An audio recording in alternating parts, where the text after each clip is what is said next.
professional life, one thing that happened that inspired me to join the AI ethics space and really value diversity and having, you know, people from a non-dominant demographic at the table creating algorithmic decisions was, my first job out of college. I was working at Facebook, and I was training these image and video classifiers to take down bad content.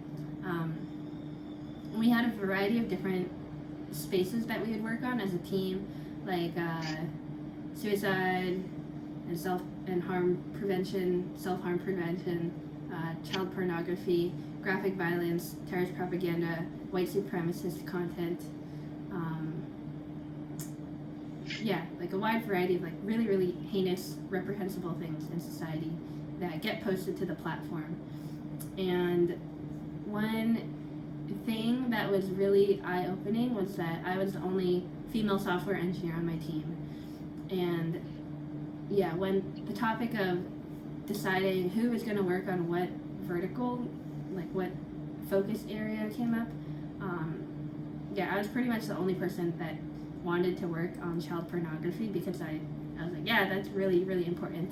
And I did feel like a lot of other people on the team were not excited about it, or not wanting to work on it, probably because it is a very heavy topic. But I do feel like part of my motivation to work on it, it was probably influenced by, me being a woman and thinking that it's really important to make sure that kids don't get exploited in this way. Whereas, possibly, and this is just speculation, but possibly, my male counterparts on my team didn't realize or think it was that important or as important. Like maybe it was like some mothering instinct within me to protect these kids, that I was like, this is a really important issue that, we need manpower behind. We need an engineer to be working on this space. Whereas, if I had not, raised my hand and volunteered to work on that, nobody would have worked on it, like, on my team. Like, working on that issue on, like, child pornography, it was really eye-opening because the team that I was collaborating with, like, I was, like, part of the technology engineering team trying to train or create these machine learning classifiers to recognize child pornography and flag it. And then the team that we were collaborating with, they were the actual, content reviewers, the people that would be contacting like the government of local municipalities and flagging the police for specific things. And that team, it was so interesting because that entire team was comprised of women. And it was the first time I was at Facebook, and I was working with so many women, like, as coworkers, and it was just really, really, it was like a breath of fresh air. It was so nice. I think it is possibly something that has to do with gender that makes us, like, care for children and want to work on these, while they are really heavy, serious, like, and they do can be traumatic at times to work on these areas. Like, it is really, really important for society and for, like, the protection of these children. And that might not be as top of mind for, like, our male counterparts. So that's why I think it's really important, circling back to why I'm in the AI ethics space. That's why it's, like, really important when you're creating AI technologies to have a really diverse set of opinions at the table, so that important issues like child pornography are worked on and not, swept to the side because no engineer on the team wants to work on it. And then secondly, because I wasn't super clear on what this space meant. Like, I just talked about the AI ethics space, but then also within the specific space that I focus on is AI art creation, like as a artist who creates my artwork with AI and coding, programming. This is a much much lighter anecdote. When I was a kid, I was in 6th grade. I was a part of this Women in Engineering summer program, and yeah, I guess this ties in with the first anecdote related to like gender and being a woman in these tech spaces. When I was in 6th grade, I always as a kid really loved drawing, really loved art, creating art, and also in school was told, because I was good at math, good at science, I kind of like took the programming technical person route, also due to encouragement from my Chinese American immigrant parents to go be an engineer. But yeah, in 6th grade for the summer, I was part of this Women in Engineering tech program. We took a field trip to the MIT Media Lab, where it's a group of like 10 6th grade girls. We show up at the Media Lab. There's this woman there who she heads this research group at the Media Lab on computational textiles, and we do this workshop with her where she has this table full of different scraps of felt, LEDs, and conductive thread and needles, and she shows us how to make these bracelets where we took the thread, the conductive thread, sewed together a circuit, embedded LEDs into the felt strip, and then made the circuit where once you snap the bracelet shut, the circuit completes, and then your LEDs light up. And that was it was mind-blowing to me as a 6th grader, because up until then I had thought art Leah and technical programming Leah have to be separate people. Those have to be separate worlds. And it was I was super excited. I ran home and showed my dad this bracelet, and I was like, look at this, I made this. And I was really excited to see this first instance of art and creativity and design and crafting being meshed together with technology and electronics, conductive thread, and having those be intimately meshed together. And yeah, that was really exciting for me, to feel that I don't have to push my artistic side away when I'm working in a technical space. And since then, that was the first instance where I was like, wow, this is actually possible. It's actually possible to marry my art half with my technical half, and to do work and have a career in this space. And yeah, that's what I've been doing for the past couple of years.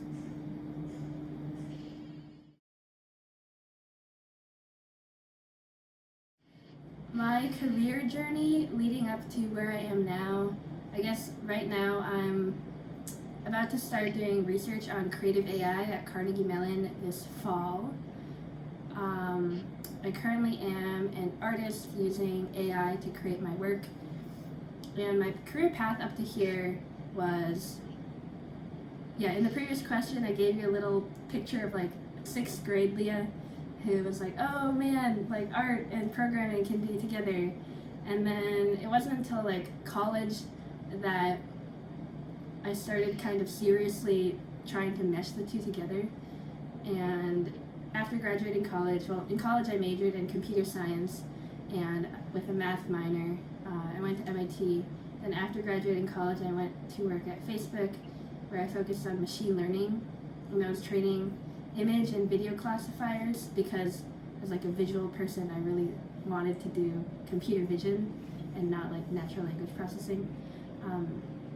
So at Facebook I was training these classifiers, machine learning classifiers, to take down harmful content such as videos of graphic violence, terrorist propaganda, white supremacist content, child pornography, and just really heinous things that were on the platform, and trying to take those down before any human had to see them. And then I was at Facebook for about a year and a half. I left because I was feeling unfulfilled creatively. I realized that art Leah needs to have a creative outlet, or else she feels really, I don't know, really unfulfilled. And yeah, so I left Facebook. I went to the School for Poetic Computation in New York City. It's, yeah, I highly recommend it. It's this artist-run school that focuses on art and technology and programming and computation and ways to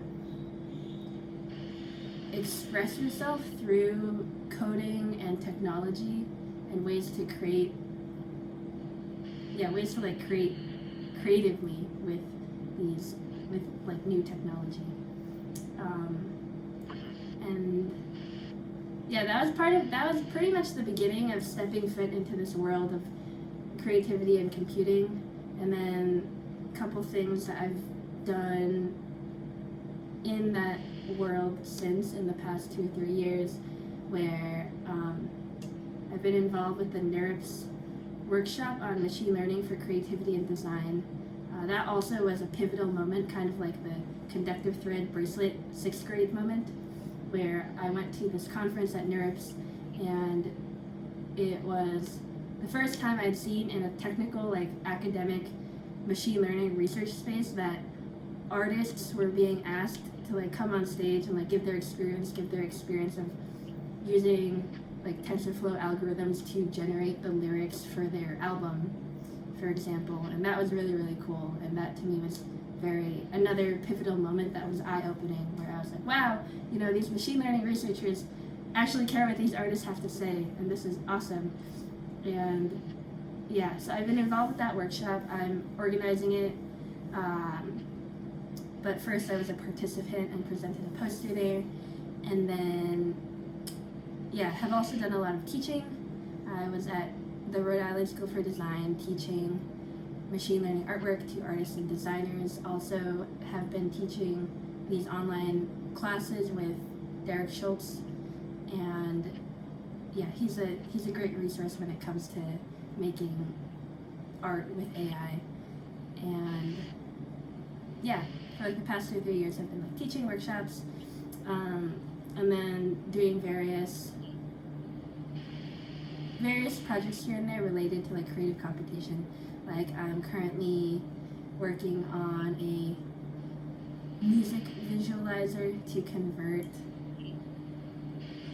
audio stems that musicians have created and automatically turn that audio into this 3D video generative thing. Very cool.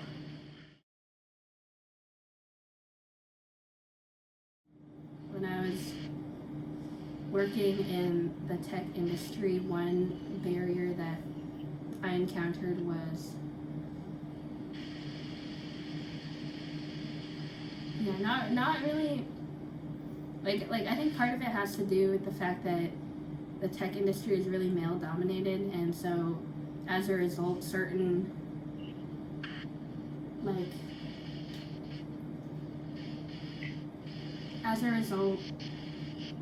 of having like a lot of men together, like they have a certain culture and a certain way of communicating with each other, and so people who don't communicate in that way might not be able to like get through to people, or the ways that they do communicate like might not be received, or might be like mistaken or misread as something else that they're not communicating. So I did find when I was working in the tech industry that it was, there are things that weren't a great fit, or they felt like, it just like didn't feel like I fit in with my team, which was, I was the only female software engineer on my team. And and I think like in terms of ways in which I've gotten through that is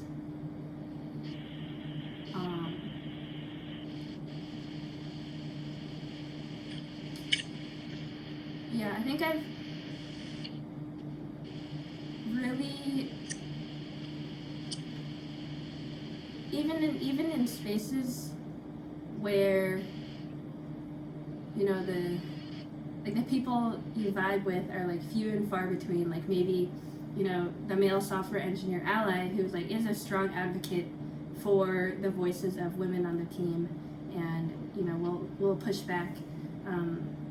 I think, yeah, like it's really special when you find someone like that who like acknowledges that there is, you know, inherent bias in the workplace and is really conscious and aware of that and tries to, you know, be like, yeah, interrogate behaviors of people on the team and just think about like, oh, did the manager make this decision because of maybe some unconscious biases that they hold because of X, and bringing that up.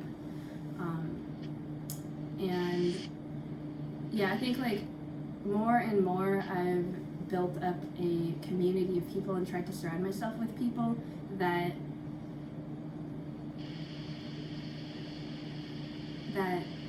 hold these views, and yeah, basically are more aware and are not afraid to admit to themselves that they do hold biases and consciously think about ways in which they can reduce those.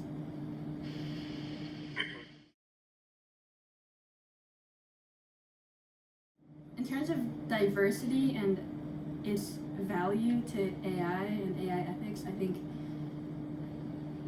yeah, like they're inseparable. Like when it comes to ethics and creating technologies that affect every member of society, it's really important to have a representative group or even like voices of minorities at the table so they can advocate and tell people their experience of like, oh yeah, I tried to, you know, like the camera on my phone doesn't recognize my face. And if there isn't a person from that demographic like at the table, that voice won't be heard, that experience won't be like, that story won't be told. And then the creators of the technology will never know like, oh, for this specific, you know, segment of the population, our technology falls short.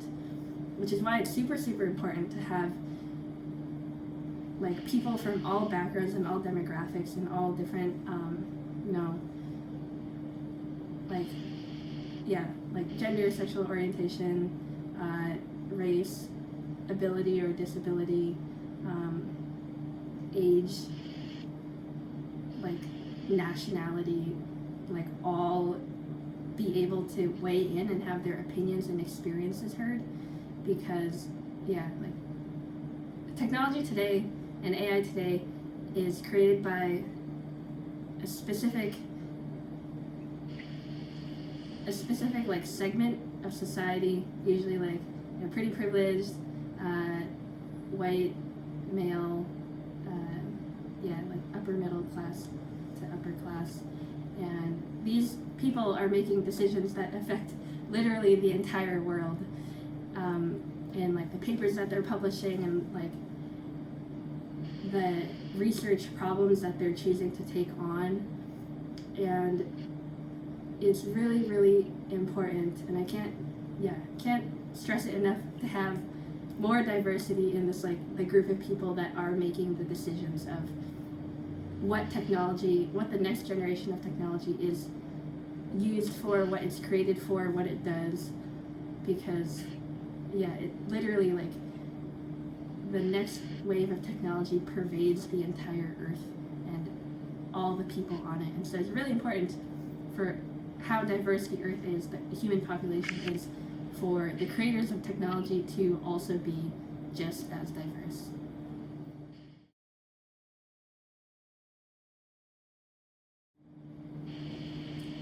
Yeah, so in summary, my first piece of advice was to not burn yourself out, to like be kind to yourself, take breaks when you need to, tap in, tap out, allow others to step up when you're feeling tired, and allow yourself to rest, because, you know, we're here to make changes for the long term, and for long-term progress to be made, you do need to, you know, rest, take breaks, and be kind to yourself. And my second piece of advice would be to, if you're from a non-traditional background, to not to try and create communities and find others who are from the non-traditional background, to like if there isn't a space for you at the table, to like make that space, especially like if the dominant culture is, like white male software people,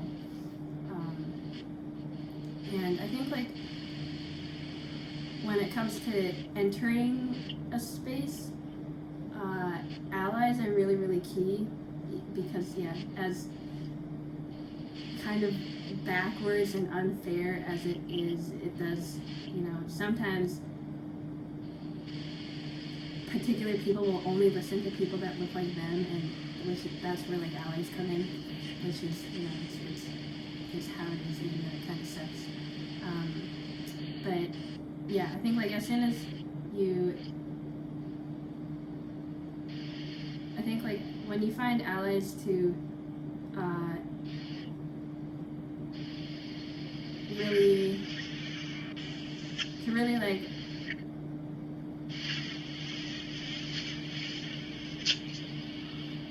I don't know, to like when you find allies that are advocating for you, to also not be afraid to ask them for specific things, because that's what they're there for, they're allies, and to be like, hey, I'm looking to do this, do you know anybody here? I'm trying to speak to somebody from X, do you know anybody, or can you send me an intro email? And to also ask around, because I do also think, even in spaces where seemingly it appears that everyone is homogeneous, I think if you dig enough, often there's like at least like one other person or two other people that are not of the dominant group, and really, really see the value in what you're trying to do, and to sort of to find other people like you, even if you are few and far between, because I think it's really important to have a team of people, and to have like basically like teammates who will help you push this forward, because like as I said, it is like making change in these spaces where the odds are stacked against you. It takes a team, and so it's really important to find others who are trying to do the same things that you are. And from my personal experience, like for example, I've been really, really pleasantly surprised, like again and again, at the people I've been able to connect with and find, and the like small little niche communities I've been able to find, because like me as a computer science major going to like work at Facebook, I never knew that there was such a rich environment or ecosystem and communities built around like mashing together computing and art. Like I never would have thought that there's actually like a lot when you dig into it. And so in the same way, there are probably a lot of intersectional communities that are like, AI ethics crossed with this, and I feel like they do exist, and to keep looking for them, and if they don't exist, find one other person or two other people who want it to exist and create it with them.